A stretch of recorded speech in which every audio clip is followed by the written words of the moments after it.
Hi, I'm Dan Stanzione. I am the Executive Director at the Texas Advanced Computing Center.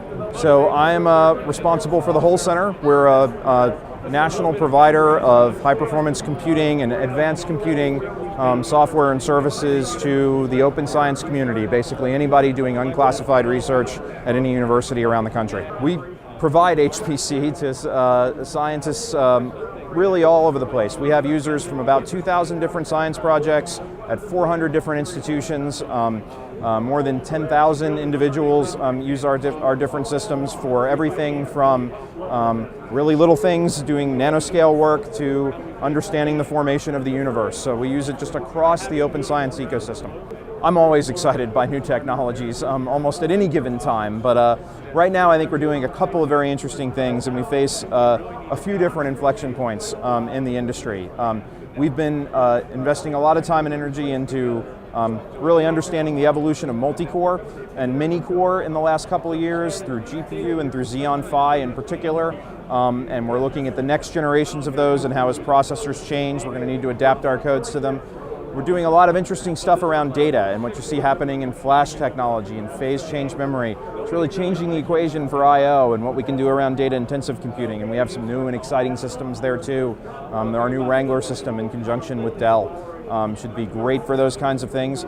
And then sort of cloud technology and the notion of putting some semi-standardized web interfaces in front of things could open up really just an order of magnitude more users to get to our system. So, we see both the HPC changing and getting more powerful, our ability to do data intensive getting better, and the number of users we can serve all increasing at the same time. I think one of our big challenges nowadays is one of the great things about our industry is there's this diversity of new areas of computing that people are interested in, from data to compute to cloud.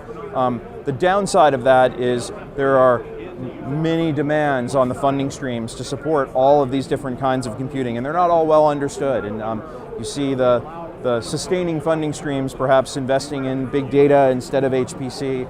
And so technologically, I think we can keep things going. I think the Moore's Law has life left in it. We'll always be able to build bigger and faster systems, but can we sustain the funding to do all of the different things across science and society that we want to do in computing and technology? Yeah, we're very excited about our Student Cluster Challenge team. TAC's been competing in the Cluster Challenge for about 4 years with a team of undergrads from UT and occasionally a couple others from surrounding schools. We're unfortunately not like the UT football team going for our three-peat this year.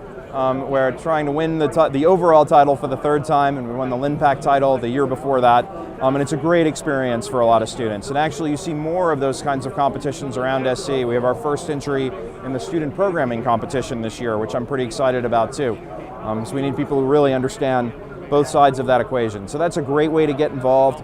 But there are HPC centers at every university around the country, and if I was a student today, I would go start showing up and volunteering there until they took me on and started paying me to work for them, because there's nothing like hands-on experience in the research environment to really understand what goes on there. I think technology is kind of an easy sell to the youth of today, because they see it pervasively in their life, from gaming to the way they interact with other people through mobile devices. And I think HPC can just be explained as that on steroids to them, right? You know what you can do with technology. Imagine you could do it 1 million times better at a 1 million times greater scale. And fundamentally, the reason we need it at bigger scale is, we're going to face problems as humanity that are getting steadily more complicated, right? I mean, we don't have to engineer how to build a bridge or a ship, isn't the hard thing anymore. It's how do we do things at the microscopic scale? It's how do we do things at the global scale? And all of those are hard to do in the test and fail, build the prototype and throw it away, right? We only get, a couple of chances at global climate remediation, or at, how to move 5 atoms to build a bigger and better transistor. And it might cost $1 billion to do a test of that. So by building bigger and better computers, we can tackle the bigger and better problems that we're going to face down the line.